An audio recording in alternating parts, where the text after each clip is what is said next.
got to come sooner or later, Jojo. The old man sure changed things around here. You just got to come.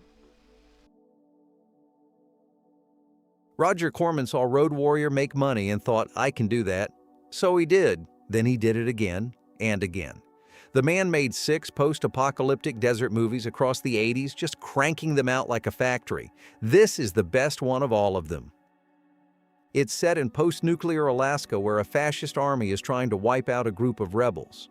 A soldier named Slade watches the fascist leader, a guy called Lawton, kill his father. So Slade defects to the rebellion and builds a weapon, the Equalizer 2000, this ridiculous oversized gun. The rest of the movie is Slade using it to tear through Lawton's army. The star is Richard Norton, a legit martial arts guy who'd worked with Jackie Chan, but nobody cared about his kicks here. They just pointed him at the bad guys and let him go. Every few minutes something's blowing up or on fire. Corman knew exactly what he was making and didn't pretend otherwise. There's also a young Robert Patrick running around in there years before he became a star in Terminator 2. In this version of the apocalypse, water and weapons are what everyone's fighting over. Patrick Swayze plays a swordsman called Nomad who's wandering the wasteland looking for the assassin who killed his mentor. He stumbles onto a small farming community that's sitting on a water supply, which makes them a target for every lowlife in the desert. Nomad doesn't want to get involved, but he ends up staying to help them fight off the gangs. The sword fights here have real weight to them and Swayze moves like he actually trained for it. Here's what makes this one fascinating though. They shot the whole thing in Namibia before Dirty Dancing came out. By the time Steel Dawn hit video stores, Swayze had become the biggest star on the planet. The producers also got Brian May to do the score, the Australian composer who did Mad Max and Mad Max 2. They claimed that was a coincidence, which is obviously a lie, but it means the music actually sounds right. So they had the hottest man in Hollywood on the poster and the actual Mad Max composer on the soundtrack. The movie still flopped, made $500,000 on a $3.5 million budget. The director never made another feature. A young woman escapes from her father, who happens to be a vicious warlord with a massive armored truck. A loner named Hunter saves her and brings her to a peaceful settlement.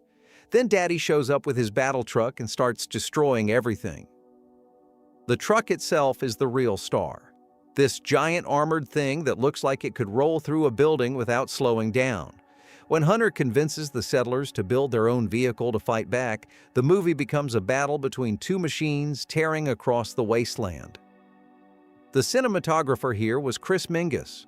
A few years later, this guy won 2 Oscars for The Killing Fields and The Mission. Became one of the most respected cinematographers alive. But before all that prestige, he was making a Mad Max knockoff in New Zealand. And you can kind of tell someone talented was behind the camera.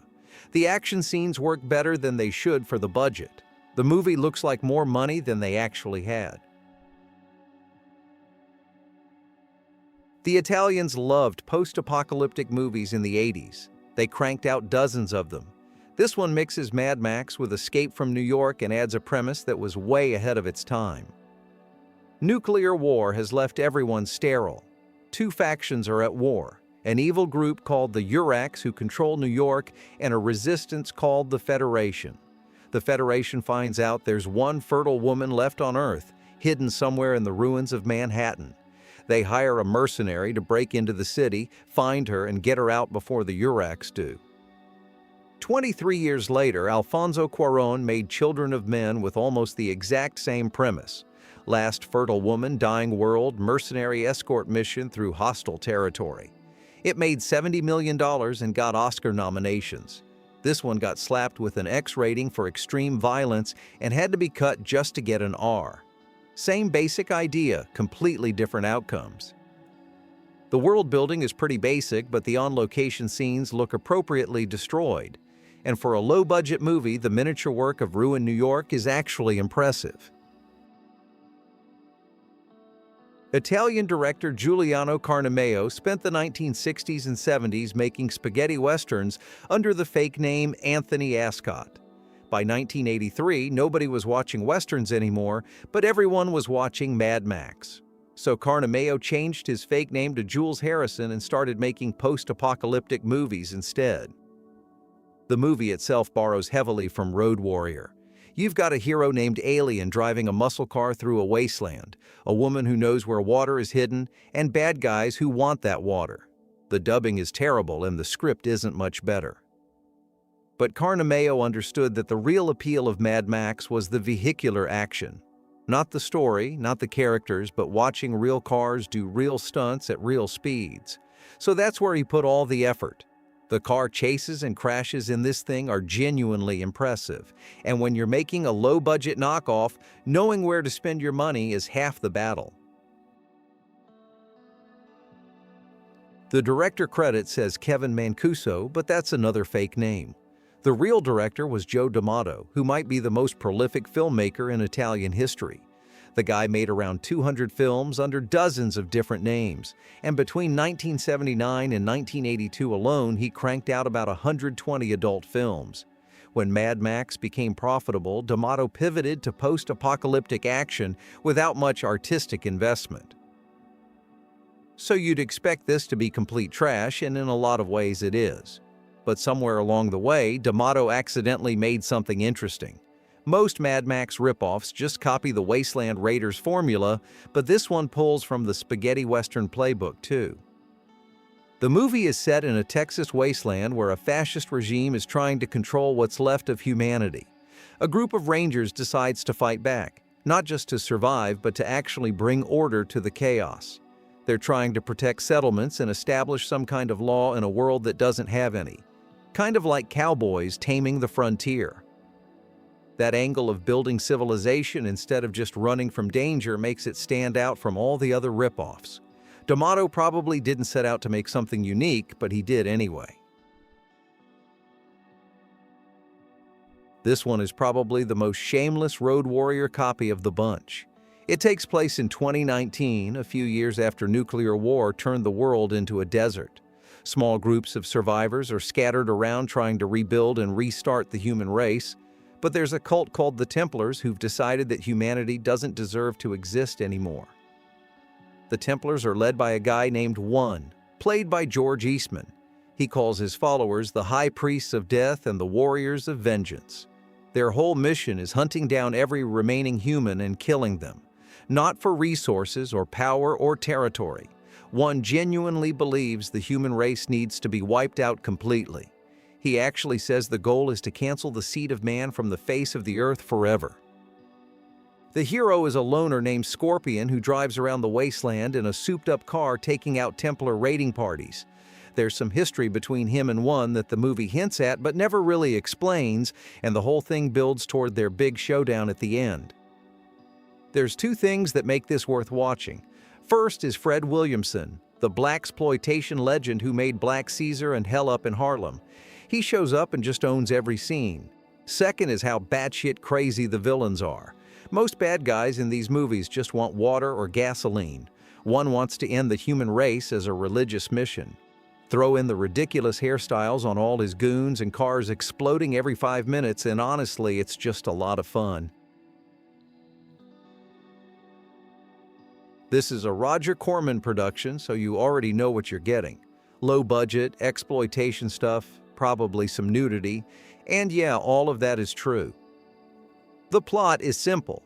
A guy named Trace lives in a wasteland settlement with his sister Arlie. He pisses off a local warlord, and the warlord retaliates by attacking his sister. The rest of the movie is Trace hunting the guy down across the desert and killing everyone who gets in his way. I'm not going to pretend this is a good movie. The stunts are rough, the acting is uneven, and the whole thing has a mean streak to it. The actress playing Arlie was a Playboy model, and she's topless for most of the runtime. That's why she was hired. But sometimes a bad movie is so ridiculous it loops back around to being fun. Trace has a flamethrower, and he uses it on basically everyone he meets. The villains make the dumbest decisions you've ever seen. Nobody was trying to make art here, they just leaned into the insanity. It's the kind of movie you throw on late at night with friends who are into this stuff. A writer named David Webb Peoples wrote this script back in the 1970s. It was supposed to be his big break, and the idea was genuinely original. In a future where civilization has collapsed, teams of athletes travel from town to town playing this brutal sport with a dog skull. They show up, challenge the local team, fight it out in front of the whole village, and then move on to the next place. Tony Scott was attached to direct at one point. If that had actually happened, this could have been huge, but the project got stuck in development hell for over a decade. Scott left because of creative disagreements. By the time they finally made it in 1988, everything that would have been groundbreaking had already been done by other movies. Terminator had come out. The whole genre had moved on, and this thing that would have been ahead of its time in the 70s now just looked like another Mad Max knockoff. But even with all that, it's still really good. Rutger Hauer plays the leader of one of these traveling teams, and he's exactly right for it. Hugh Keays-Byrne stars here too, and you might not know him, but he played the toe cutter in the original Mad Max, and then came back 30 years later to play Immortan Joe in Fury Road. Blood of Heroes got buried because the timing was wrong, but it deserved way better. If you're only going to watch one movie from this video, watch this one.